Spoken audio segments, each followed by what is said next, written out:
everyone, I thought today we could have a little bit of a go at reading Harry Potter and the Philosopher's Stone. So this is chapter 1, The Boy Who Lived. Mr. and Mrs. Dursley of number 4 Privet Drive were proud to say they were perfectly normal. Thank you very much. They were the last people you'd expect to be involved in anything strange or mysterious because they just didn't hold with such nonsense. Mr. Dursley was a director of a firm called Grunnings which made drills. He was a big, beefy man with hardly any neck, although he did have a very large moustache. Mrs. Dursley was thin and blonde and had nearly twice the usual amount of neck, which came in very handy as she spent so much of her time craning over garden fences and spying on the neighbours. The Dursleys had a small son called Dudley, and in their opinion there was no finer boy anywhere. The Dursleys had everything they wanted, but they also had a secret. And their greatest fear was that somebody would discover it. They didn't think they could bear it if everyone found out about the Potters. Mrs. Potter was Mrs. Dursley's sister, but they hadn't met for several years. In fact, Mrs. Dursley pretended that she didn't have a sister because her sister and her good-for-nothing husband were as un-Dursley-ish as it was possible to be. The Dursleys shuddered to think what the neighbours would say if the Potters arrived in the street. The Dursleys knew that the Potters had a small son too, but they had never even seen him. The boy was another good reason for keeping the Potters away. They didn't want Dudley mixing with a child like that. When Mr. and Mrs. Dursley woke up on the dull grey Tuesday our story starts, there was nothing about the cloudy sky outside to suggest that strange and mysterious things would soon be happening all over the country. Mr. Dursley hummed as he picked out his most boring tie for work, and Mrs. Dursley gossiped away, happily, as she wrestled a screaming Dudley into his high chair. None of them noticed a large tawny owl flutter past the window.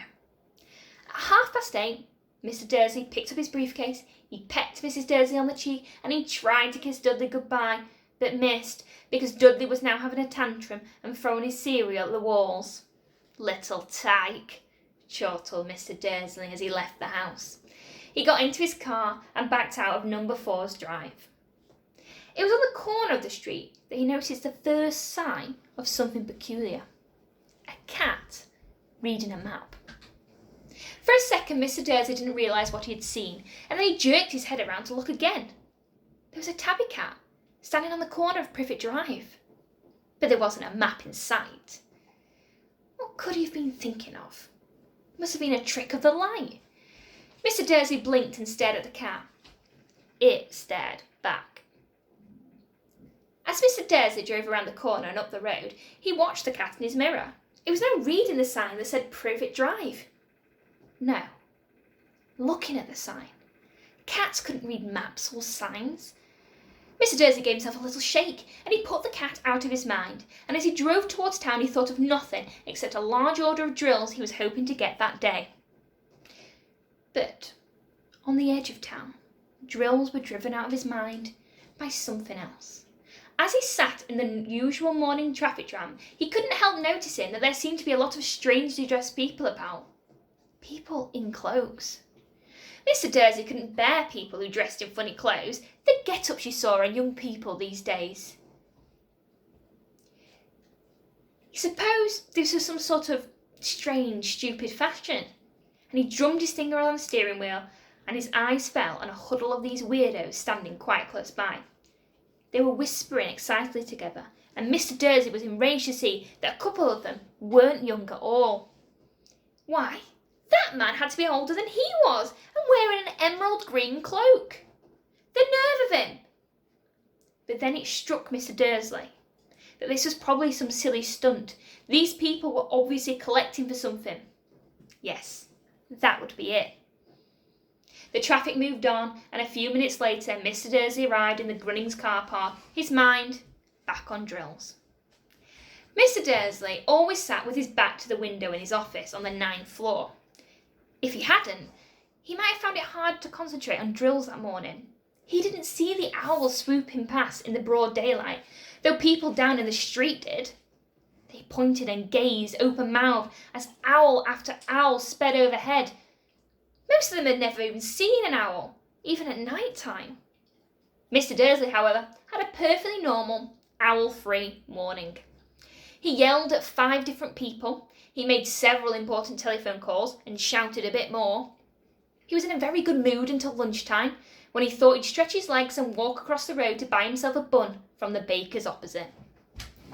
He'd forgotten all about the people in cloaks until he passed a group of them next to the baker's. He eyed them angrily as he passed. He didn't know why, but they made him feel uneasy. This lot were whispering excitedly too, and he couldn't see a single collecting tin. It was on his way back past them, clutching a large doughnut in a bag, that he caught a few words of what they were saying.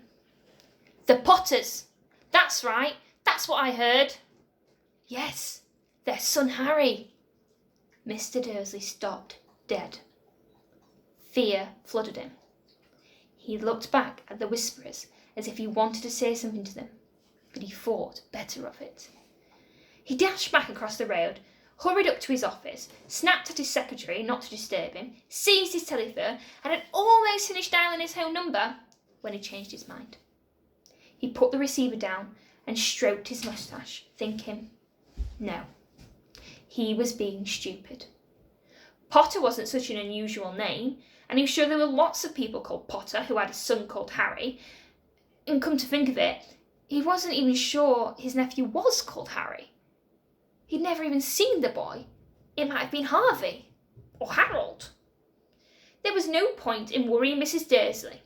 She always got so upset at any mention of a sister, and he didn't blame her. If he had a sister like that, but all the same, those people in cloaks. He found it a lot harder to concentrate on drills that afternoon, and when he left the building at 5 o'clock, he was still so worried that he walked straight into someone just outside the door. "Sorry," he grunted, as a tiny old man stumbled and almost fell. It was a few seconds before Mr. Dursley realised that the man was wearing a violet cloak. He didn't seem at all upset at being almost knocked to the ground. On the contrary, his face split into a wide smile, and he said in a squeaky voice that made passersby stare, "Don't be sorry, my dear sir, for nothing could upset me today. Rejoice, for you know who has gone at last. Even muggles like yourself should be celebrating this happy, happy day." And the old man hugged Mr. Dursley around the middle and walked off. Mr. Dursley stood rooted to the spot. He had been hugged by a complete stranger. He also thought he had been called a muggle, whatever that was, and he was rattled. He hurried to his car and set off home, hoping he was imagining things, which he had never hoped before, because he didn't approve of imagination. As he pulled into the driveway of number 4, the first thing he saw, and it didn't improve his mood, was the tabby cat he'd spotted that morning. It was now sitting on his garden wall. He was sure it was the same one. It had the same markings around its eyes. "Shoo!" said Mr. Dursley loudly. The cat didn't move. It just gave him a stern look. Was this normal cat behaviour? Mr. Dursley wondered. Trying to pull himself together, he let himself into the house. He was still determined not to mention anything to his wife. Mrs. Dursley had had a nice, normal day. She told him over dinner all about Mrs. Next Door's problems with her daughter and how Dudley had learnt a new word, "shan't." Mr. Dursley tried to act normally.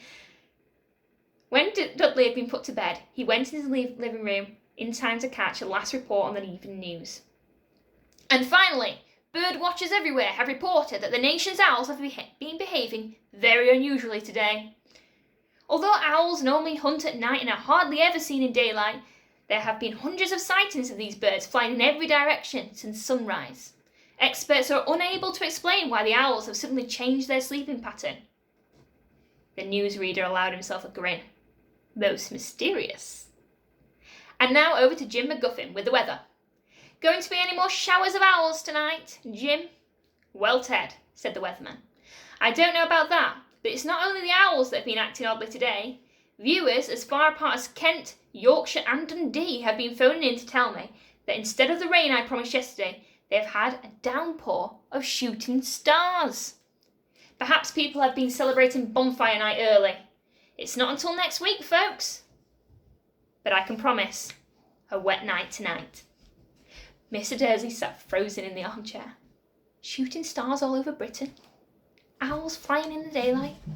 Mysterious people in cloaks all over the place. And a whisper about the Potters. Mrs. Dursley came into the living room carrying 2 cups of tea. It was no good. He was going to have to say something to her. He cleared his throat nervously. Petunia, dear. You haven't heard from your sister lately, have you? As he had expected, Mrs. Dursley looked shocked and angry. After all, they normally pretended that she didn't have a sister. No, she said sharply. Why? Funny stuff on the news, Mr. Dursley mumbled. Owls, shooting stars, and there are a lot of funny-looking people in town today.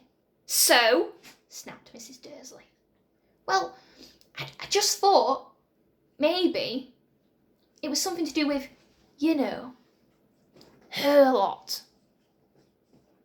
Mrs. Dursley sipped her tea through pursed lips. Mr. Dursley wondered whether he'd dare tell her he'd heard the name Potter. He decided he didn't dare. Instead he said, as casually as he could, their son. He'd be about Dudley's age now, wouldn't he? Suppose so, said Mrs. Dursley stiffly. What was his name again? Howard, was it? Harry. Nasty common name, if you ask me. Oh, yes, said Mr. Dursley, his heart sinking horribly. Yes, I quite agree. He didn't say another word on the subject as he went upstairs to bed. While Mrs. Dursley was in the bathroom, Mr. Dursley crept to the bedroom window and peered down into the front garden. The cat was still there. It was staring down Privet Drive as though it was waiting for something. Was he imagining things? Could all this have anything to do with the Potters? And if it did, if it got out that they were related to a pair of, well, he didn't think he could bear it. The Dursleys got into bed. Mrs. Dursley fell asleep quickly, but Mr. Dursley lay awake, turning it all over in his mind. His last comforting thought before he fell asleep was that even if the Potters were involved, there was no reason for them to come near him and Mrs. Dursley. The Potters knew very well what he and Petunia thought about them and their kind, and he couldn't see how he and Petunia could get mixed up in anything that might be going on. He yawned and turned over. It couldn't affect them. How very wrong he was. Read the first part of the first chapter of Harry Potter and the Philosopher's Stone. We'll have to continue it soon. Wonder what's going to happen next. Hope you're all keeping safe. I'll see you soon.